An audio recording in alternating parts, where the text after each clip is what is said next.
Hola amigos, hoy me gustaría explicarles cómo se pronuncia la versión blanda de la letra rusa T. Si han mirado en la YouTube mi video sobre el alfabeto ruso, ya saben que en ruso muchas consonantes tienen dos versiones de la pronunciación, dura y blanda. B, B, V, V, P, P, etc. La mayoría de los sonidos blandos tienen sus análogos en el castellano, por lo cual no causan duda en hora de pronunciarlas. Pero con la ch y y la situación es diferente. Primero pronunciémonos la T normal, dura, igual que la española. Tort, tuman, tatami. La punta de la lengua se aprieta contra los dientes o los alvéolos superiores. Aquí. La lengua está activa y tensa. Vamos a ver. T, T, T. Y ahora vamos a relajar nuestra lengua.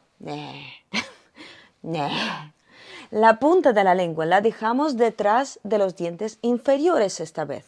Aquí. Y la parte de la lengua con la que estamos apretando contra los alvéolos superiores, esta vez es el dorso de la lengua. Aquí. Así.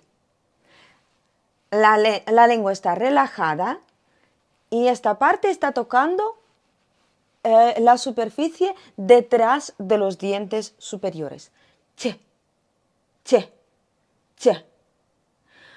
Ahora vamos a pronunciar sílabas con este sonido.